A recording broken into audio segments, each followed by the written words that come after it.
함께 나눌 말씀은 누가복음 9장 23절에서 27절까지 말씀입니다. 신약성경 누가복음 9장 23절에서 27절까지 말씀.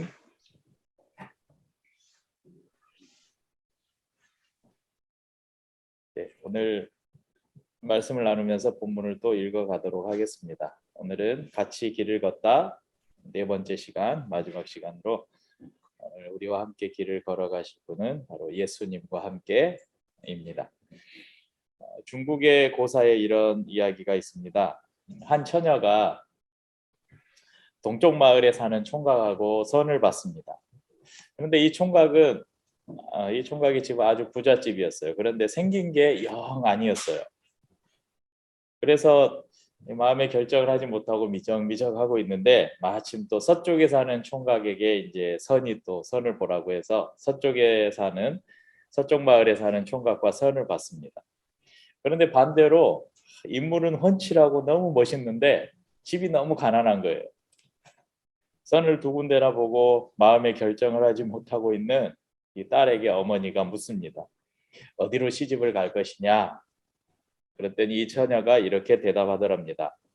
어머니, 밥은 동쪽 총각 집에서 먹고 잠은 서쪽 총각 집에서 자겠습니다. 이렇게 이야기했다고 그래요. 그래서 여기서 동가식, 서가숙이라는 고사성어가 생겼습니다. 그러니까 동가식, 동쪽 집에서 먹고 서가숙, 서쪽 집에서 잠잔다. 이런 고사성어가 있습니다. 한국 기독교 역사를 이렇게 찾아보니까요. 한국 기독교 역사가 언제 시작됐는가? 1884년에 미국 감리교 선교사인 맥클레이 선교사가 고종 황제로부터 공식적인 선교 허가를 받아서 개신교가 들어오게 됩니다. 그리고 그 다음 해인 1885년에 저희가 잘 아는 미국 북장로교 선교사인 언더우드 선교사, 그리고 감리교 선교사인 아펜젤러 선교사, 이런 선교사들이 들어오면서 이제 본격적인 선교가 시작되었다고 이렇게 나옵니다. 물론 이제 천주교로 거슬러 가면 천주교는 한 100여 년 이전에 1700년대에 우리나라에 이렇게 처음 이 천주교가 전파된 것을 볼 수 있습니다. 기독교로만 보자면 최초의 교회인 1887년, 이제 남한으로 봤을 때 최초의 개신교회인 이 세문안교회가 세워지게 됩니다. 세문안교회는 저기 광화문 사거리에서 저쪽 서대문 쪽으로 조금만 가면 오른쪽에 얼마 전에 무지 어마어마하게 다시 증축을 해서 새로 지은 큰 교회가 보입니다. 거기에 세문안교회가 세워졌고 또 이어서 감리교회인 정동교회가 세워지게 됩니다. 초기 선교는 주로 교육과 의료 그리고 구제사역을 중심으로 어려웠던 시기에 한국 땅에 선한 영향력을 끼쳤습니다. 그래서 의료를 통해서 많은 사람들을 살리고 교육을 통해서 여러 학교들을 세우고 많은 사람들에게 교육의 기회를 제공하게 됐죠. 또 어렵고 힘든 사람들을 교회가 많이 구제하는 일들을 감당했습니다. 그래서 수많은 사람들이 교회로 몰려들었고 세계에서 유례를 찾아볼 수 없을 정도의 부흥과 성장을 경험했습니다. 그리고 그로부터 한 134년, 130여 년이 조금 넘은 시간이 지났습니다. 아직 200년도 안 돼, 150년도 채 안 돼. 얼마 전에 기독교 100주년을 지내면서 저기 종로에 가면 기독교 100주년 기념관이 있잖아요. 그 기념관이 세워진 지 얼마 지나지도 않았으니까 그리 길지 않은 시간이 지났습니다. 과연 지금의 한국교회의 모습, 그리고 지금의 그리스도인으로 살아가고 있는 저와 우리 성도님들, 과연 우리는 잘 가고 있는 것일까? 과연 한국교회는, 그리고 한국교회의 그리스도인들은 잘 가고 있을까? 이런 질문을 우리 스스로에게 해봤으면 좋겠습니다.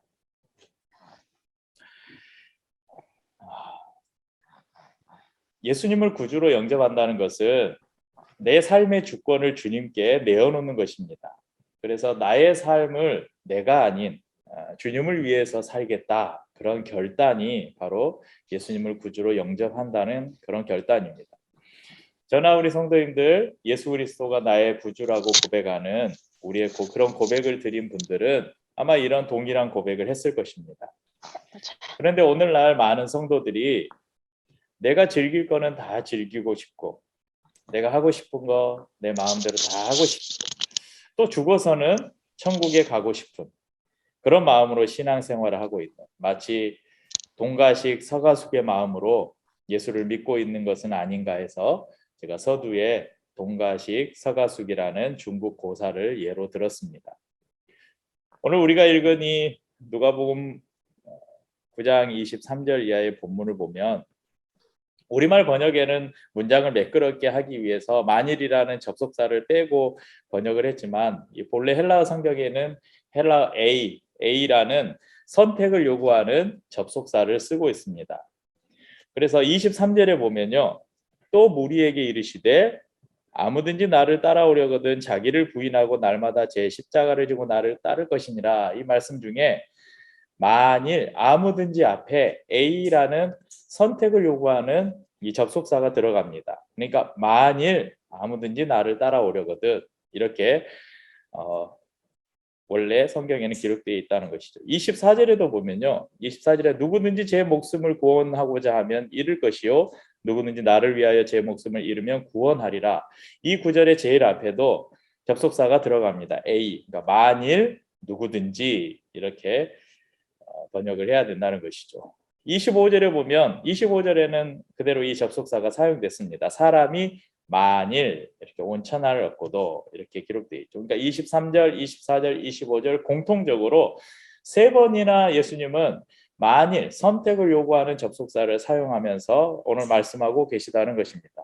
그러면서 우리의 신앙이 이곳에 발 담그고 저곳에 발 담그고 그러니까 동가식 서가숙 할 수 없고 둘 중에 하나를 선택해야 되는 선택의 상황이 우리에게 주어진다는 것을 말씀하고 있습니다. 우리의 인생을 살아가다 보면 수많은 선택의 순간을 만나죠.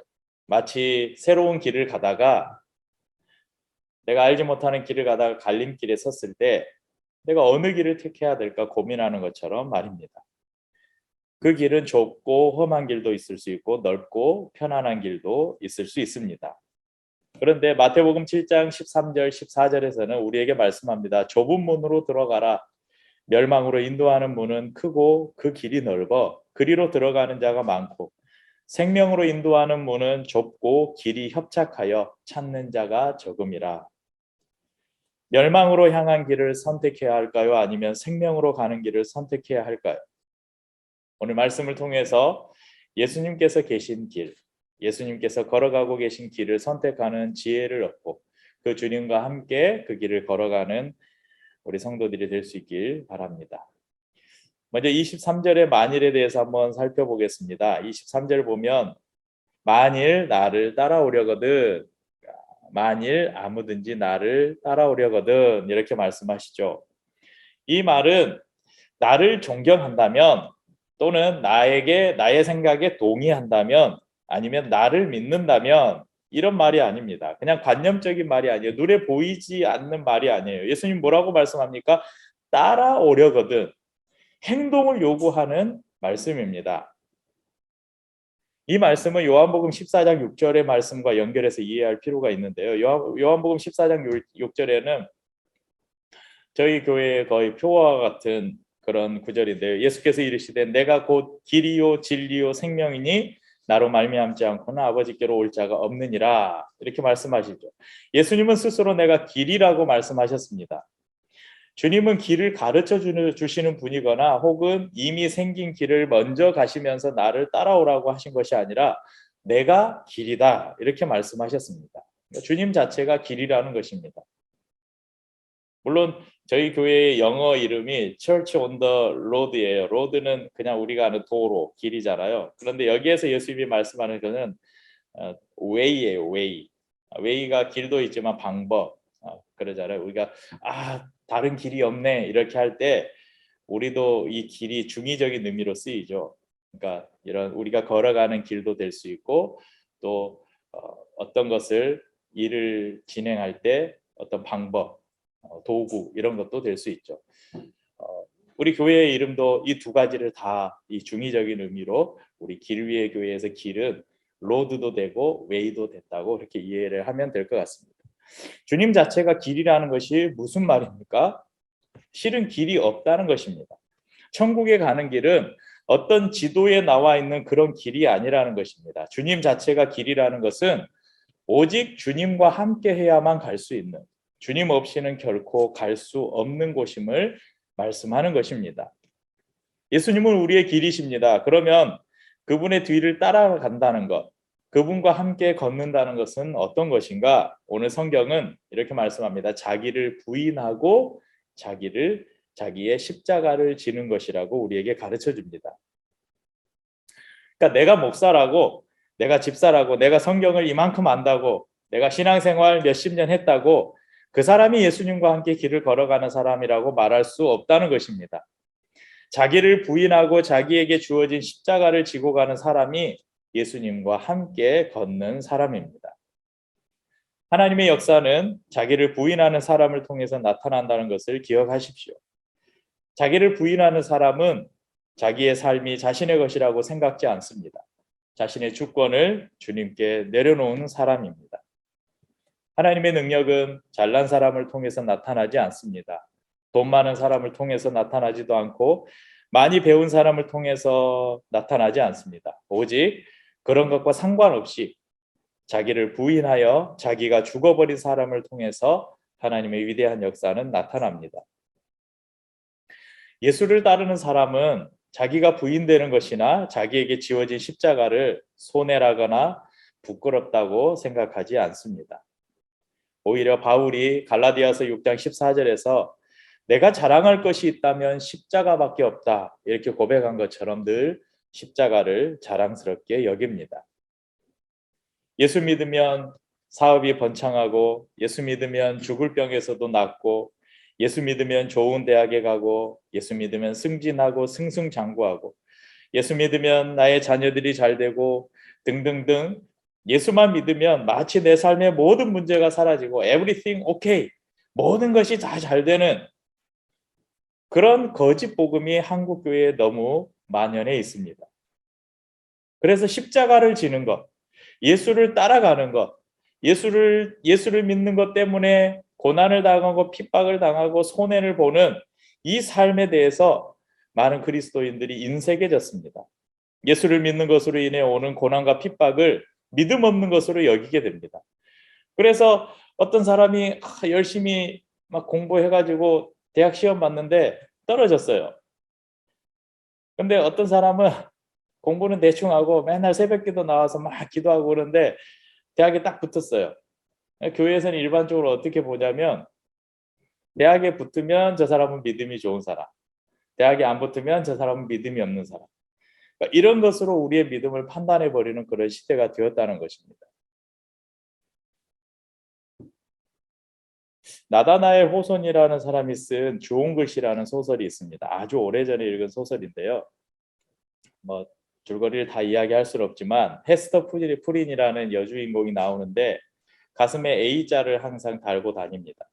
이 A자는 간음했다라는 영어 단어인 adultery의 약자를 달고 다니는 거예요. 예전에 우리 그 사극에도 보면 추노나 이런 데 보면 그 도망가다 잡힌 노비들 안에 여기에 이마에다 이렇게 불로 지져가지고 그 죄인을 표시하는 그런 거 남기잖아요. 그것처럼 이 A라는 글씨를 목에 달고 걸고 다니는 이 여인은 사람들이 누구나 보면 저 사람은 간음한 여자다 그렇게 손가락질하는, 얼마나 그의 삶이 모멸스러웠겠습니까? 그런데 이 헤스터 프리는 딤스데일 목사를 사랑하는 마음과 하나님을 믿는 마음으로 그것을 이겨냅니다. 그래서 이 작가 호소는 그렇게 사랑과 믿음으로 그 아픔을 이겨내는 이 헤스터 프린에게 실은 그 가슴에 달고 다니는 A라는 글자는 간음을 나타내는 어덜터리가 아니라 엔젤, 천사라는 또 다른 의미를 부여하고 있습니다. 그럼 십자가도 그렇습니다. 믿지 않는 사람이나 십자가를 싫어하는 사람, 십자가를 지기 싫어하는 성도에게 십자가는 부끄러운 것이고 자존심 상하는 것이고 창피한 것이 되겠지만 주님을 사랑하여 기꺼이 나에게 주신 십자가를 지고 가겠다고 고백하는 성도에게 이 십자가는 천사와 같은 영광과 능력과 축복이 됩니다. 그래서 고린도전서 1장 18절에 사도 바울은 이렇게 말합니다. 십자가의 도가 멸망당하는 자들에게는 미련한 것이요 구원을 받는 우리에게는 하나님의 능력이라 이렇게 말씀하셨습니다. 주님께서 두 번째 말씀하신 만일은 제 목숨을 구원코자 하면 잃을 것이요 나를 위하여 제 목숨을 잃으면 구원하리라 이런 결단에 사용되었습니다. 이 말씀만 보면 참 예수를 믿고 산다는 결단, 예수를 믿는 게 참 어렵게 보입니다. 만약 이런 조건을 구원의 조건으로 정한다면 여러분 우리 중에 예수를 믿을 사람이 몇 명이나 될까요? 그리고 앞으로 예수 믿을 사람이 정말 몇 명이나 될까요? 야, 너 예수 믿으려면 네 목숨을 내놔야 한다. 그럼 이렇게 요구한다면 여러분 예수 믿을 사람 몇 사람이나 될까요? 하지만 이 말씀의 뜻은 예수 믿기가 그렇게 어렵다는 말이 아니라 우리의 구원이 우리의 목숨보다 중요하다는 것을 강조하기 위해서 사용한 표현입니다.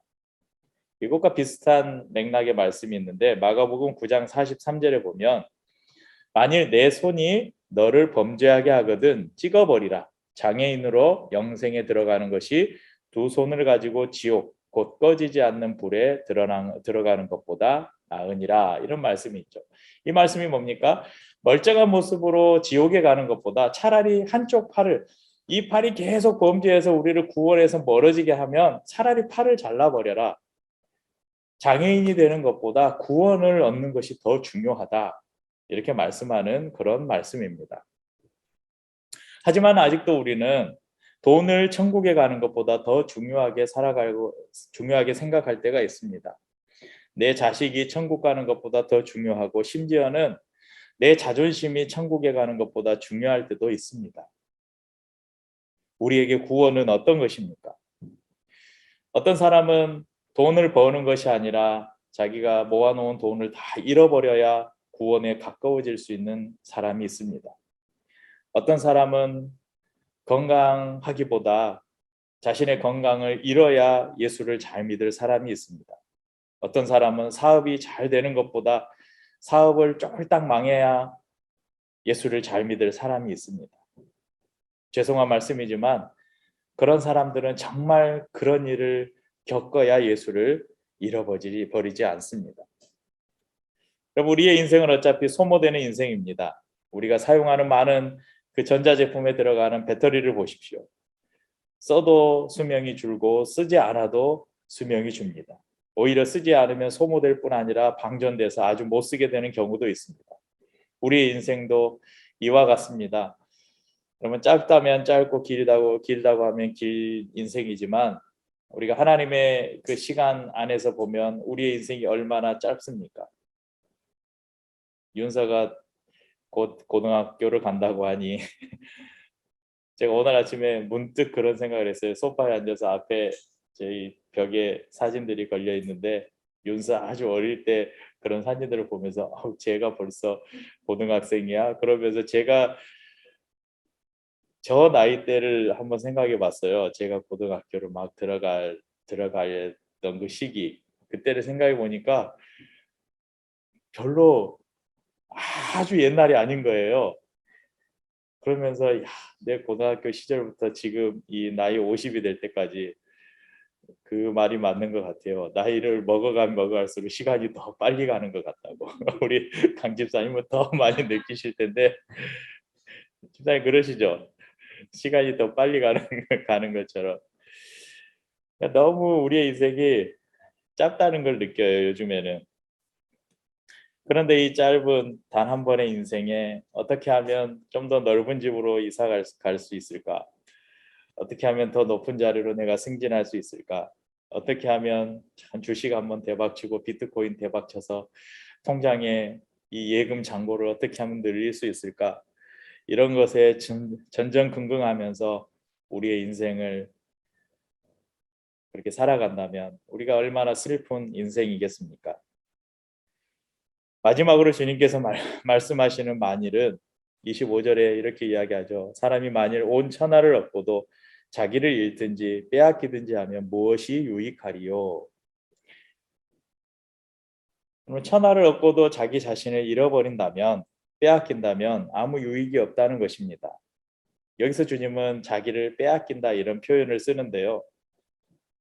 전에도 한번 말씀을 드린 것 같은데 처음 듣는 분도 계실 겁니다. 저에게 외삼촌이 4분 계시는데 이번 장례식 때 저희 큰 외삼촌을 만나 뵀는데 또 술 한 잔 거하게 되셔서 오셔가지고 장례식장 오셔가지고 제 머리를 툭툭 치면서 아이고 기아라 너가 이렇게 컸냐. 네, 오랜만에 뵀는데 삼촌이 4분인데 큰 외삼촌만 살아 계셔요. 나머지 그 밑에 외삼촌 3분은 다 돌아가셨어요. 그런데 돌아가신 대부분의 이유가 다 술 때문에 거의 알코올 중독으로 폐인이 되다시피 해서 돌아가셨어요. 어릴 적 기억으로 외삼촌들이 참 좋았어요. 그래서 좀 떨어진 곳에 살았는데 외갓집 가는 게 참 좋았어요. 가면 외삼촌들이 저를 엄청 예뻐하고 잘 챙겨주고 막 그랬거든요. 그런데 이런 외삼촌들이 그 외삼촌 3분이 술 때문에 거의 폐인이 되고 일찍 세상을 뜨는 모습을 보면서 얼마나 안타깝고 마음이 아팠는지 모릅니다. 그래서 그분들을 보면 사람이 그런 말 있잖아요. 사람이 술을 마시는 것이 아니라 술이 사람을 삼킨다. 사람은 나를 빼앗긴 것에 종이 되는 법입니다. 그래서 술이 나를 빼앗아 버리면 이 사람은 술의 종이 되죠. 그래서 알코올 중독자가 되는 것입니다. 어디 술뿐이겠습니까? 우리 주위에 나를 빼앗으려고 유혹하는 수많은 유혹들이 도사리고 있습니다. 우리는 그런 유혹에 나를 빼앗기지 않도록 항상 하나님 앞에 서 있어야 합니다. 그럼 우리가 같이 길을 걷다의 4번째 길동무, 바로 예수 그리스도이십니다. 우리 예수님에게는 우리가 길동무라는 표현을 쓰기가 좀 그렇죠. 그분은 우리가 가는 길의 동무가 아니라 그분은 우리가 가는 길의 주인이십니다. 그분께서 오늘 3번의 선택을 우리에게 말씀하시면서 주님과 함께 주님이 걷는 길을 걸어갈 선택을 우리에게 놓아주셨습니다. 주님을 따라가려면 내가 주인 되려는 내 삶의 유혹을 뿌리치고 고린도전서 15장 31절에 사도 바울이 이야기한 것처럼 형제들아 내가 그리스도 예수 우리 주 안에서 가진 바 너희에 대한 나의 자랑을 두고 단언하노니 나는 날마다 죽노라. 이렇게 고백한 사도 바울처럼 날마다 나를 부인한다는 것은 나를 날마다 죽이는 거예요. 내 속에서 꿈틀꿈틀 솟아나오려는 내 자아들을 계속 죽여가는 거예요. 나를 부인하고 나의 자아를 죽이며 우리 각자에게 주어진 나의 몫의 십자가를 져야 합니다. 우리가 잘 아는 이 생즉사 사즉생 이런 말이 있죠. 이순신 장군이 이야기해서 살고자 하는 자는 죽을 것이요 죽기를 위해 싸우는 자는 살 것이다. 실제로 이게 중국의 병법에 나온 말인데 이 생즉사 사즉생의 요구는 이순신 장군보다 더 먼저 우리 주님께서 우리에게 하신 말씀이에요. 누구든지 제 목숨을 구원코자 하면 24절에 나온 것처럼 제 목숨을 구원코자 하면 잃을 것이요 누구든지 나를 위하여 그러니까 예수님을 위하여 제 목숨을 잃으면 구원하리라 이렇게 말씀하셨습니다. 나를 위해 살았던 삶은 이 땅에서 내 생명이 끝날 때 모두 사라져 버릴 것입니다. 그렇지만 주님을 위해서 내 생명을 드리는 삶을 사는 인생은 우리의 삶에 이 땅에서의 삶이 끝났을 때 영원한 생명으로 우리에게 다시 돌아올 것입니다. 천하를 얻고도 생명을 잃어버린다면 아무 의미가 없듯이 나의 성공과 출세를 목표로 살다가 그것을 얻고 난 후에 나의 영원한 생명을 잃어버린다면 얼마나 허무한 인생이겠습니까? 비록 부족하고 연약한 인생이라도 주님을 위해 살고 주님의 뜻을 위해 살았다면 이 땅에서의 삶이 끝난 후에 오늘 주님 앞에 섰을 때 25절의 말씀처럼 누구든지 나와 내 말을 부끄러워하면 인자도 자기와 아버지와 거룩한 천사들의 영광으로 올 때에 그 사람을 부끄러워하리라. 이걸 반대로 생각해 보면 반대의 경우는 지금 이야기하고 있지만 누구든지 나와 내 말을 다른 말로 하면 예수 그리스도와 그분의 십자가를 자랑스러워하면 예수님께서 다시 오셨을 때에 자기와 예수님과 하나님 아버지와 거룩한 천사들 앞에서 그 사람을 자랑스러워하리라, 자랑하리라, 이렇게 우리가 해석해 볼 수 있을 것입니다. 십자가를 앞에 두시고 두려워하는 제자들에게 예수님께서 말씀하셨습니다. 요한복음 4장 14장 1절 2절에 너희는 마음에 근심하지 말라. 하나님을 믿으니 또 나를 믿으라. 내 아버지 집에 거할 곳이 많도다. 그렇지 않으면 너희에게 일렀으리라. 내가 너희를 위하여 거처를 예비하러 가노니. 그러니까 예수님께서 내가 곧 이제 너희들을 떠날 것이다. 내가 곧 십자가에서 죽고 너희와 작별할 것이다. 그러니까 제자들이 이제 그것을 걱정하고 두려워하니까 예수님이 이렇게 말씀하셨어요. 걱정하지 말아라. 내가 먼저 가서 너희 하나님 나라에 너희들의 거처를 예비할 것이다. 그리고 그 길을 너희들이 따라오너라.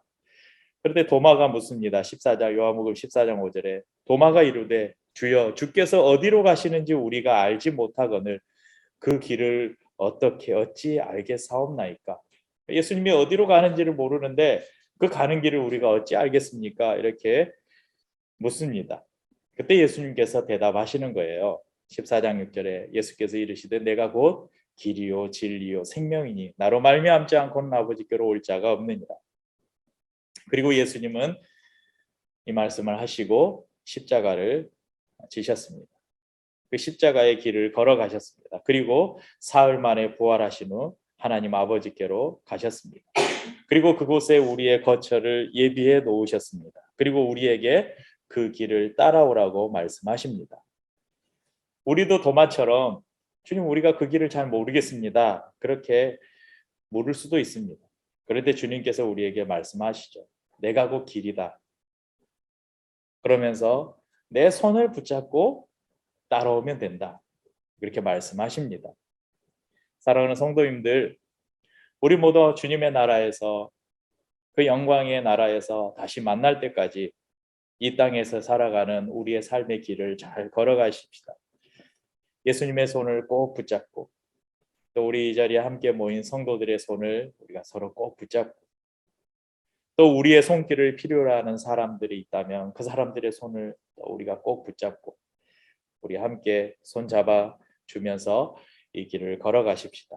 그리고 영광의 나라에서 우리 주님 앞에 섰을 때에 주님이 우리를 자랑스러워한 그런 인생을 살아가시는 저와 우리 모든 성도님들이 될 수 있기를 주의 이름으로 축복합니다.